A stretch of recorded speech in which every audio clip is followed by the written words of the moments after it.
How are you students? कैसे हो आप लोग? I hope you are doing your well. Students, हमने स्टार्ट किया हुआ लेसन मैक्रो इकोनॉमिक्स का फर्स्ट लेसन। कल वाले टॉपिक में हमने किया था माइक्रो एंड मैक्रो में difference. There are 3 topics in first chapter. Today we are going to complete our second and third topic. Second topic क्या है? Second topic of first lesson is scope of macro economics. हमने कल study किया था कि what is macro economics. Macro economics study economic issue, economy as a whole. मतलब कि जो भी इकोनॉमिक इश्यू होते हैं लार्ज लेवल पे, बड़े लेवल पे, उसकी स्टडी करती है मैक्रो इकोनॉमिक्स। तो अब बात आती है स्कोप। इसकी डेफिनेशन में ही इसका स्कोप है। स्कोप का मतलब इसका वर्किंग एरिया। हम मैक्रो इकोनॉमिक्स के अंदर क्या कुछ स्टडी करेंगे। तो स्टूडेंट, जो भी इकोनॉमिक इश्यू होते हैं लार्ज लेवल के, वो इसका है scope. I mean to say that जितने भी चैप्टर्स आपकी बुक के अंदर होंगे मैक्रो इकोनॉमिक्स से रिलेटेड, वो है इसका स्कोप। वही इसके अंदर हम लोग स्टडी कर रहे हैं। तो स्टूडेंट्स, स्कोप की बात करते हैं। Scope of macro economics, estimation of national income and related aggregate. ये आपका chapter number 2nd, 3rd, 4th है। इन चैप्टर्स में आप लोग क्या स्टडी करते हो? ऑलरेडी हमने कंप्लीट भी कर लिया चैप्टर ये ना। तो क्या हमने स्टडी किया था? How to measure national income, how to calculate national income, कि हम लोग देश की नेशनल इनकम कैसे मेजर करते हैं, देश की नेशनल इनकम का अनुमान कैसे लगाते हैं। तो हम लोगों ने स्टडी किया था कि there are 3 methods of national income: income method, expenditure method and value added method and related aggregates. Macro economics क्या स्टडी करेगी कि नेशनल इनकम में कौन कौन से सेक्टर कंट्रीब्यूट करते हैं। There are 3 sectors: primary sector, secondary sector and territory sectors. फिर आप लोगों ने स्टडी किया, देखा आपने इन लेसन्स के अंदर difference between final goods and intermediate goods. फिर आपने स्टडी किया, रिलेटेड एग्रीगेट्स पढ़े थे आपने, 8 कॉन्सेप्ट पढ़ी थी आपने। कौन कौन सी? NDP at FC, GDP at FC, GDP at MP. तो हमने इससे रिलेटेड 8 कॉन्सेप्ट की थी। वो क्या है? Related aggregates.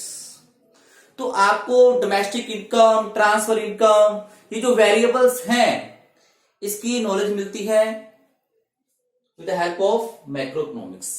तो यह इसका working area, scope of macro economics. फिर हम बात करेंगे, नेक्स्ट लेसन आएंगे हमारे, you will come to know about theory of employment, unemployment, causes and solution of unemployment. कि मैक्रो इकोनॉमिक्स कौन से इकोनॉमिक इश्यू की स्टडी करती है? अनएम्प्लॉयमेंट, एम्प्लॉयमेंट, कि देश के अंदर अनएम्प्लॉयमेंट क्यों है, इसकी कॉजेज क्या है, फिर उस अनएम्प्लॉयमेंट को हम लोग कैसे रिमूव कर सकते हैं, कैसे इरेडिकेट कर सकते हैं, कैसे देश में से खत्म कर सकते हैं।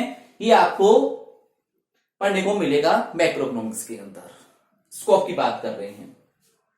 फिर बात आएगी, नेक्स्ट लेसन आप पढ़ोगे, theory of money and banking sectors. कि देश की इकोनॉमी के अंदर, कंट्री के अंदर, देश को चलाने के अंदर मनी का क्या रोल है, मनी क्या रोल प्ले करती है, ये आपको पढ़ने को मिलेगा इन मैक्रो इकोनॉमिक्स। Clear students?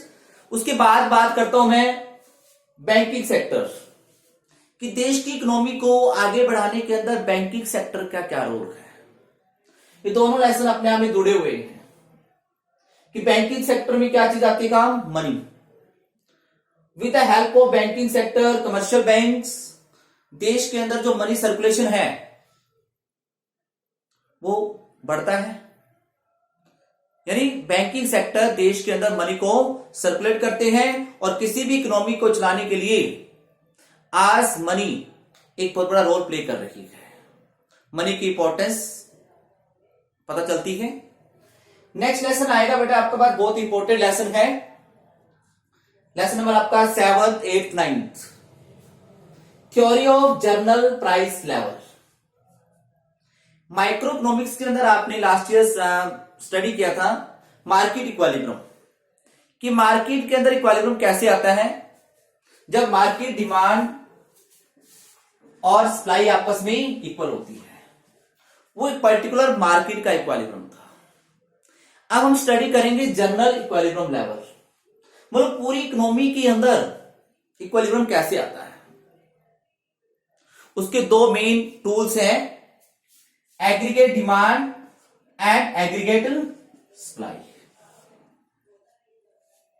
जहां पे जिस लेवल ऑफ इनकम आउटपुट पे एडी इक्वल टू एस होगा, वहां पे इनकम और एम्प्लॉयमेंट इक्विलिब्रियम आएगा। अगर ये दोनों इक्वल नहीं है, अगर इकोनॉमी के अंदर एडी और एस इक्वल नहीं है, तो इकोनॉमी के अंदर है डिसइक्विलिब्रियम, इनस्टेबिलिटी है, इनस्टेबिलिटी। स्टूडेंट्स ध्यान से देखिए, आज की इरा की बात करता हूं, आज के टाइम की बात करता हूं। हम लोग न्यूज़पेपर में पढ़ रहे हैं कि इकोनॉमी के अंदर मंदी आ गई है, रिसेशन आ गई है। तो नेचुरल बात है, आप सभी ये कहोगे सर रिसेशन आने का कारण क्या है, डिमांड कम हो गई है। क्या हो गई है कि जो डिमांड है वो सप्लाई से क्या है, कम है, मंदी आ गई। तो उसका रिजल्ट क्या आ रहा है, लोगों का एम्प्लॉयमेंट छिन गया है, रोजगार छिन गया है, यानी इकोनॉमी के अंदर डिफ्लेशन आ गई है। क्या आ गई है, डिफ्लेशन। अगर यही एडी एस से ज्यादा हो जाएगी तो क्या हो जाएगा, इन्फ्लेशन आ जाएगी, महंगाई आ जाएगी। ये हम लोग स्टडी करेंगे मैक्रो के अंदर, ब्रीफली बता रहा हूं आपको। अब गवर्नमेंट बजट की बात करता हूं कि गवर्नमेंट बजट का आपको मैंने इंपॉर्टेंस बताई, ऑब्जेक्टिव बताए।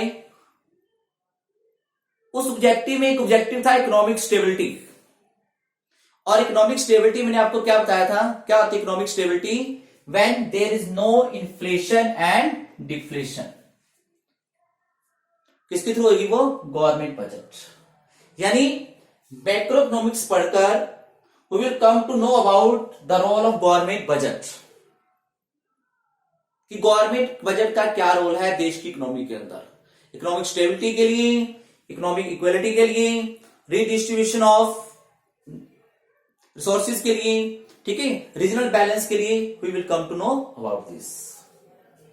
फिर आएगा बेटे, हम बात करेंगे बैलेंस ऑफ पेमेंट की। ये आपका लेसन लास्ट लेसन है।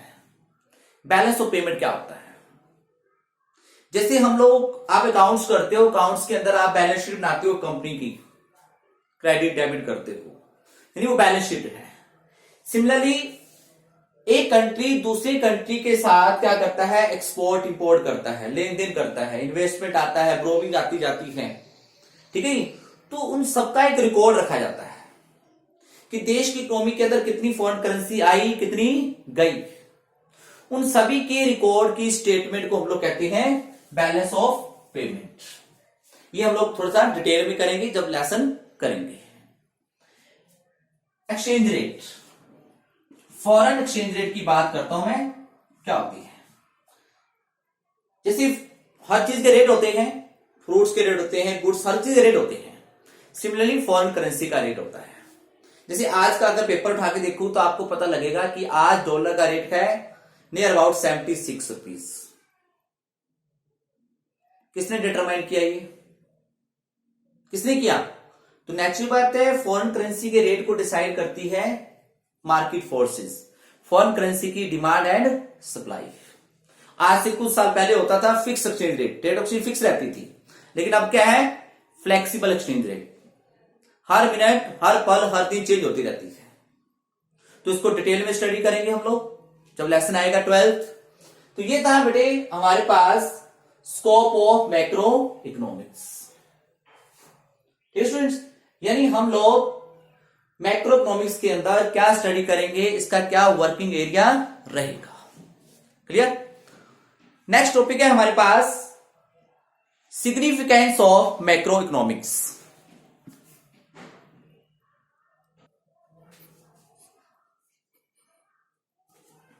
हाँ जी स्टूडेंट्स, मैं बात करता नेक्स्ट टॉपिक की कि नेक्स्ट टॉपिक है हमारे पास सिग्निफिकेंसीज ऑफ मैक्रो इकोनॉमिक्स, कि मैक्रो इकोनॉमिक्स की क्या एडवांटेजेस हैं, क्या इंपॉर्टेंस है। स्टूडेंट्स टू बी फ्रैंक, मैं आपसे पूछूं जितने लेसन अभी तक आपने चाहे वो इंडियन इकोनॉमी के किए चाहे मैक्रो इकोनॉमिक्स के किए हैं, क्या अब आपका जो देश के बारे में सोचने का जो नजरिया है, आपकी थिंकिंग है, आई थिंक अब बदल गई होगी। अब जो आप देश के बारे में सोच रहे हो, किसी भी प्रॉब्लम्स के बारे में सोच रहे हो, तो आपका सोचने का नजरिया जो हॉरिजेंटल है, आपका थिंकिंग, वो पहले से ब्रॉड हो गया है। क्यों? क्योंकि आपने मैक्रो को पढ़ लिया है, आपने इंडियन इकोनॉमी को पढ़ लिया है, आपको समझ आ गया है कि व्हेन वी गॉट फ्रीडम, जब हमें 1947 में आजादी मिली, हमारा देश क्या था और आज हम कैसे हुए, हमारे पॉलिसी मेकर ने कैसी पॉलिसीज बनाई, तो आज हम लोग इस ग्रोथ एक पाथ पे चल रहे हैं। वो कैसे हुआ कि आपने मैक्रो को स्टडी किया। ठीक है, यही एडवांटेज आपका कि मैक्रो पढ़कर, मैक्रो को समझ के आपका सोचने का नजरिया बदल जाएगा, बदल भी क्या होगा। तो थोड़ा हम करते हैं इसको सिग्निफिकेंस, कि मैक्रो की पूरी बुक जब आप पढ़ लोगे तो आपको क्या समझाएगा, डिस्क्रिप्शन ऑफ द इकोनॉमी, आपको पूरे इकोनॉमी की, किसी भी देश की इकोनॉमी की आपको एक डिटेल में समझ आ जाएगी। विदेश चलता कैसे है, देश की नेशनल इनकम कैसे एस्टिमेट लगाते हैं।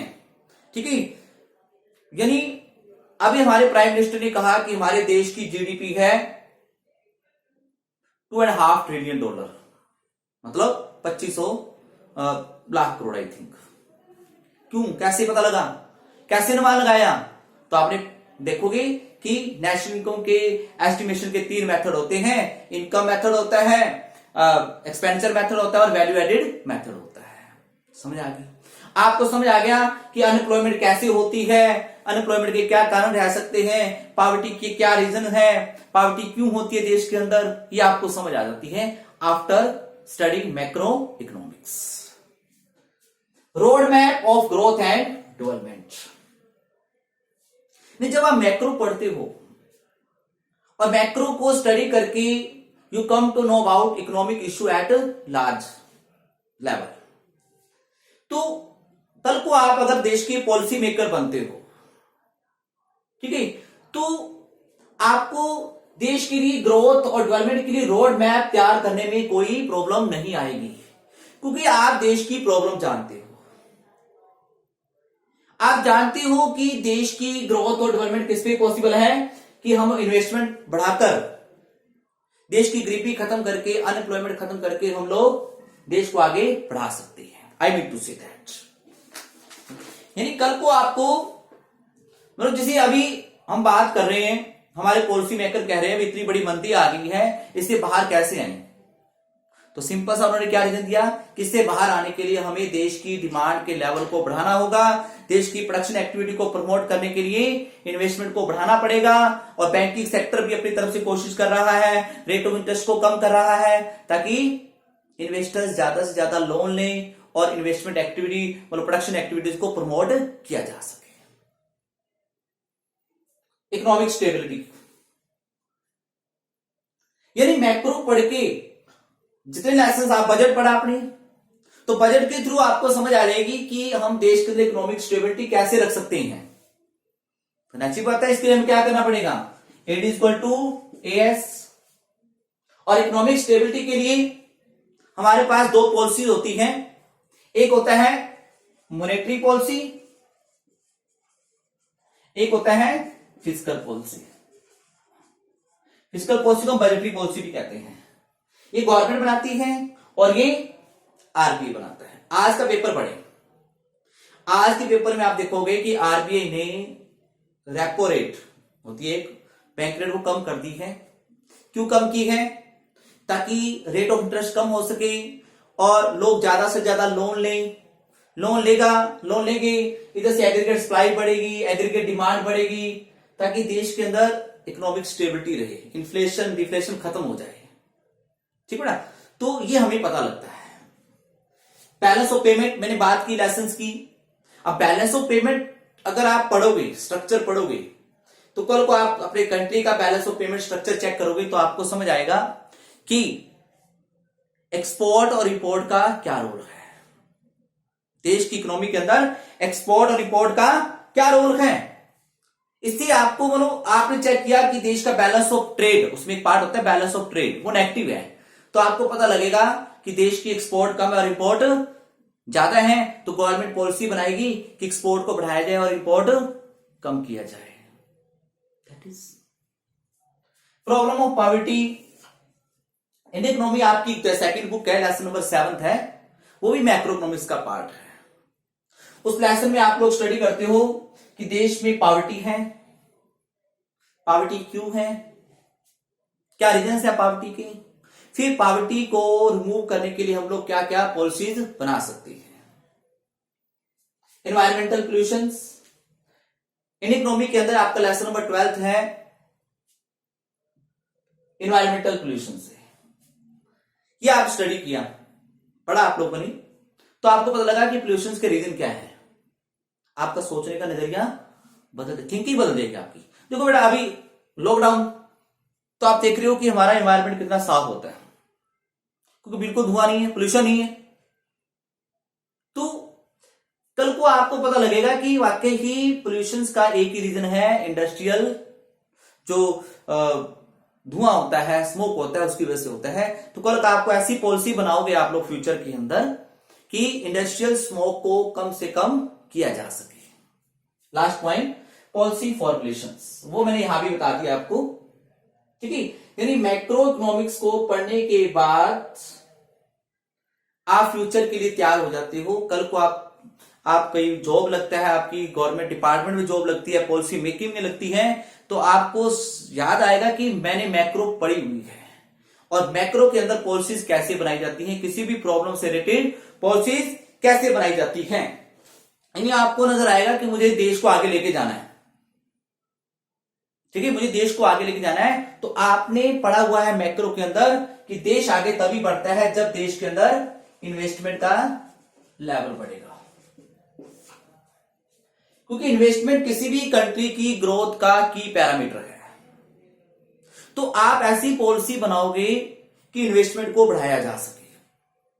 और आपको यह भी पता है किसी भी कंट्री के अंदर इन्वेस्टमेंट प्रमोट करने के लिए उस कंट्री के अंदर स्ट्रॉन्ग इंफ्रास्ट्रक्चर होना चाहिए।